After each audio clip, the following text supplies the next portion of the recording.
ಮಂಜು ಅಲ್ಲಿ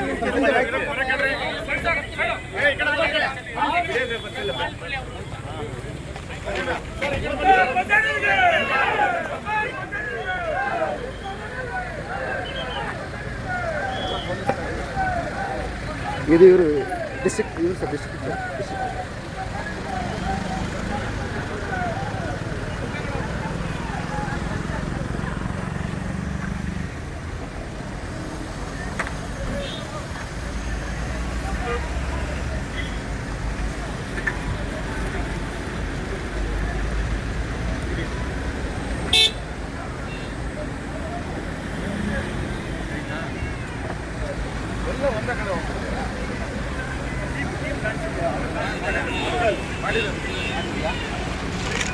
ಈಗೈತಲ್ಲ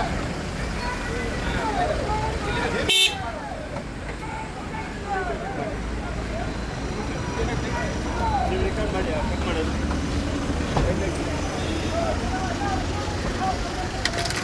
ವಿಡಿಯೋಗ್ರಾಫರ್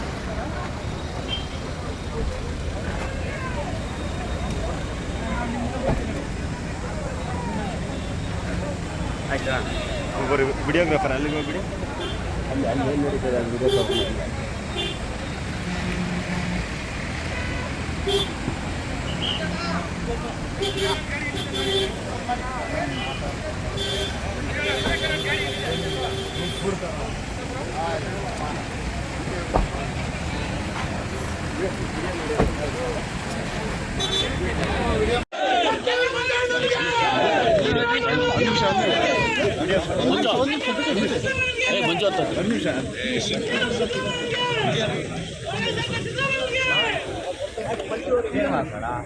ಏನಪ್ಪ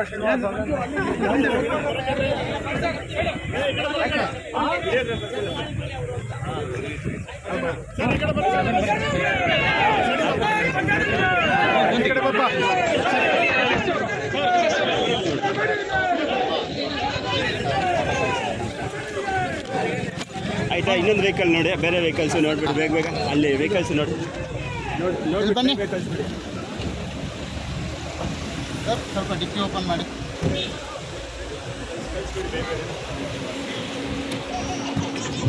ವೆಹಿಕಲ್ ಪಕ್ಕದಲ್ಲಿ ವೆಹಿಕಲ್ ನೋಡ್ಬಿಟ್ಟು ಆಯ್ತು ಆಯ್ತು ಆಯಿತು ಆಯ್ತು ಆಯ್ತು ಎಷ್ಟು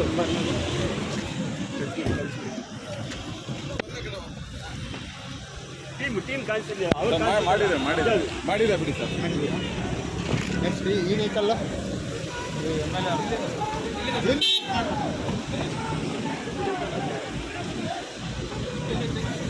ನೀವು ರೆಕಾರ್ಡ್ ಮಾಡಿ ಚೆಕ್ ಮಾಡೋದು ಬೇಗ ಬೇಗ ವಿಡಿಯೋಗ್ರಾಫರ್ ಬಂದಾಗ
ಜನರು ತಮ್ಮ ಮನೆಗಳ ಹತ್ರ ತಮ್ಮ ಬೀದಿಗಳು ಬಂದಿದ್ದಾರೆ.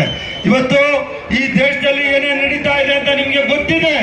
ಈ ಬಿಜೆಪಿ ಪಕ್ಷ ದುಷ್ಟರ ಪಕ್ಷ, ಜಾತಿ ಜನಾಂಗಗಳ ಮಧ್ಯದಲ್ಲಿ ತಂದಿಟ್ಟು ಈ ದೇಶವನ್ನು ಹೊಡಿತಾ ಇರುವಂತ ಈ ಬಿಜೆಪಿ ಪಕ್ಷವನ್ನ ದೂರ ಇಡಬೇಕು ಅಂದ್ರೆ ನೀವು ಕಾಂಗ್ರೆಸ್ ಪಕ್ಷಕ್ಕೆ ವೋಟ್ ಹಾಕ್ಬೇಕು. ಕಾಂಗ್ರೆಸ್ ಪಕ್ಷದ ಅಭ್ಯರ್ಥಿ ಗೌತಮ್ ಅತ್ಯಂತ ಸಂಭಾವಿತ ಇಂಜಿನಿಯರಿಂಗ್ ಪದವೀಧರ. ಎಲ್ರಿಗೂ ಈ ರಾಜ್ಯ ಉದ್ಧಾರ ಆಗಬೇಕು ಅಂದ್ರೆ, ಈ ದೇಶ ಉದ್ಧಾರ ಆಗಬೇಕು ಅಂದ್ರೆ ಕಾಂಗ್ರೆಸ್ ಪಕ್ಷ ಆಡಳಿತಕ್ಕೆ ಬರಬೇಕು ಅಂತ ಹೇಳ್ಕೊತಾ ಇದ್ದೀನಿ. ಈಗಾಗಲೇ ಹೇಳಿದ್ದಾರೆ, ಚುನಾವಣೆಗೆ ಮುಂಚೆ, ವಿಧಾನಸಭೆ ಚುನಾವಣೆಗೆ ಮುಂಚೆ ಕಾಂಗ್ರೆಸ್ ಪಕ್ಷ ಸಿದ್ದರಾಮಯ್ಯನವರ ನೇತೃತ್ವದ ಸರ್ಕಾರ ಈ ರಾಜ್ಯದಲ್ಲಿ ಆಡಳಿತಕ್ಕೆ ಬಂದ್ರೆ 5 ಯೋಜನೆ ಕೊಟ್ಟಿದ್ದೀವಿ ಅಂತ ಹೇಳಿದ್ರು. ಇವತ್ತು ಉಚಿತವಾಗಿ ಬಸ್ಸು, ಇವತ್ತು ಅಕ್ಕಿ ಫ್ರೀ, 5 kg. ಈ ದೇಶದ ಗೆಲುವು ಗೌತಮ್ ರವರ ಗೆಲುವು. ಸಿದ್ದರಾಮಯ್ಯ ಈ ದೇಶಕ್ಕೆ ರೈಲ್ವೆ ತಂದಿರೋದು, ಈ ದೇಶಕ್ಕೆ ಫ್ಲೈಟ್ ತಂದಿರೋದು, ಈ ದೇಶಕ್ಕೆ ರೋಡ್ಸ್ ಹಾಕಿರುವಂತ ಕಾಂಗ್ರೆಸ್ ನಾವೆಲ್ಲರೂ ಕಾಪಾಡ್ಕೋಬೇಕಾಗ್ತದೆ. ನಿಮ್ಮೆಲ್ಲರ ಆಶೀರ್ವಾದ ಬೇಕಾಗ್ತದೆ. ನೀವು ಇವತ್ತು ಕಾಂಗ್ರೆಸ್ ಪಕ್ಷವನ್ನು ಬೆಂಬಲಿಸಿದ್ದೀರಾ. ಸರ್ಕಾರ, ಕಾಂಗ್ರೆಸ್ ಪಕ್ಷ ಸರ್ಕಾರ ಇದೆ. ರಾಹುಲ್ ಗಾಂಧಿ ಅವರ, ಮಲ್ಲಿಕಾರ್ಜುನ ಖರ್ಗೆ ಸಾಹೇಬರ ನಾಯಕತ್ವವನ್ನ ನೀವು ಬೆಂಬಲಿಸಲೇಬೇಕಾಗ್ತದೆ. ನೀವು ಬೆಂಬಲಿಸಬೇಕು, ನೀವು ವೋಟ್ ಹಾಕ್ಬೇಕು, ಗೆಲ್ಲಿಸಬೇಕು. ದೇಶವನ್ನು ರಕ್ಷಣೆ ಮಾಡೋದಕ್ಕೋಸ್ಕರ ಕಾಂಗ್ರೆಸ್ ಪಕ್ಷವನ್ನು ನಾವು ವೋಟು ಹಾಕ್ಬೇಕಾಗ್ತದೆ ಅಂತ ಹೇಳ್ತಾ, ಇವತ್ತು ಬಂಗಾರಪೇಟೆಯಲ್ಲಿ ನೀವೆಲ್ಲರೂ ಸೇರಿರೋದಕ್ಕೆ ಬಿಸಿಲಿದೆ, ನನಗೆ ಗೊತ್ತಿದೆ, ನಮ್ ಕಷ್ಟ ಗೊತ್ತಿದೆ. ಬಿಸಿಲಲ್ಲಿ ನೀವೆಲ್ಲರೂ ಸೇರಿದ್ದೀರಾ. ನಿಮ್ಮೆಲ್ಲರಿಗೂ ಧನ್ಯವಾದಗಳನ್ನು ತಿಳಿಸಿ ಕಾಂಗ್ರೆಸ್ ಪಕ್ಷ ಜಯವಾಗಲಿ. ಕಾಂಗ್ರೆಸ್ ಪಕ್ಷ ನಗರಾಭಿವೃದ್ಧಿ ಸಚಿವರಾದಂತ ಶ್ರೀ ಬೈತಿ ಸುರೇಶ್ ಅವರ, ನಿಮ್ಮೆಲ್ಲರ ಜನಪ್ರಿಯ ಶಾಸಕರಾದಂತ ಆತ್ಮೀಯರಾದಂತ ನಾರಾಯಣ ಸ್ವಾಮಿ ಅವರ,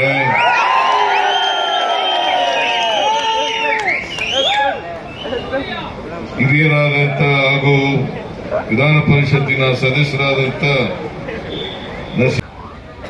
ಬೆಂಗಳೂರಿನಲ್ಲಿ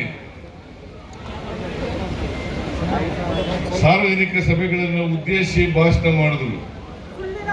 ಅದರಲ್ಲಿ ಮಾಜಿ ಪ್ರಧಾನಿ ದೇವೇಗೌಡರು ಕೂಡ ಆ ಸಭೆಯಲ್ಲಿ ಇದ್ದರು. ಹಾಲಿ ಪ್ರಧಾನಿ, ಮಾಜಿ ಪ್ರಧಾನಿ ಒಬ್ರಿಗೊಬ್ರು ಈ ದೇಶದ ಜನರ ಮುಂದೆ, ಬೆಂಗಳೂರಿನ ಜನರ ಮುಂದೆ, ಚಿಕ್ಕಬಳ್ಳಾಪುರ ಜನರ ಮುಂದೆ ಪೈಪೋಟಿ ನಡೆಸೋ ರೀತಿಯಲ್ಲಿ ಸುಳ್ಳನ್ನ ಹೇಳಿದ್ದಾರೆ.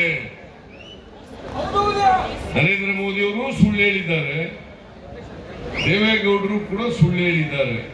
ಹೌದು, ಹೌದಲ್ಲ? ಕಾಂಗ್ರೆಸ್ ಪಕ್ಷದ ವತಿಯಿಂದ ಒಂದು ಅಡ್ವರ್ಟೈಸ್ಮೆಂಟ್ ಅನ್ನು ಕೊಟ್ಟಿದ್ದು, ಖಾಲಿ ಚೊಂಬು. ನರೇಂದ್ರ ಮೋದಿ ಅವರು ಪ್ರಧಾನಮಂತ್ರಿ ಆದ್ಮೇಲೆ ಕರ್ನಾಟಕಕ್ಕೆ ಏನೂ ಕೊಡ್ಲಿಲ್ಲ, ಚೆಂಬು ಕೊಟ್ಟಿದ್ದಾರೆ, ಖಾಲಿ ಚೆಂಬು ಕೊಟ್ಟಿದ್ದಾರೆ. ಬಡವರ ಸಮಸ್ಯೆಗಳಿಗೆ ಏನು ಪರಿಹಾರ ಕೊಡ್ಲಿಲ್ಲ.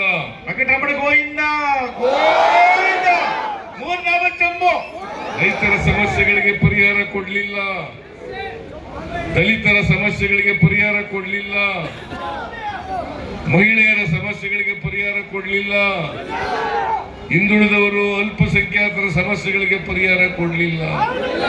ಅದಕ್ಕೋಸ್ಕರ ನಾವು ಕರ್ನಾಟಕಕ್ಕೆ ನರೇಂದ್ರ ಮೋದಿ ಅವರು ದೊಡ್ಡ ಅನ್ಯಾಯ ಮಾಡಿದ್ದಾರೆ ಅಂತೇಳಿ ಖಾಲಿ ಚೆಂಬನ್ನು ಪ್ರದರ್ಶನ ಮಾಡತಕ್ಕಂಥ ಪ್ರಯತ್ನವನ್ನು ಮಾಡಿದ್ದಾರೆ.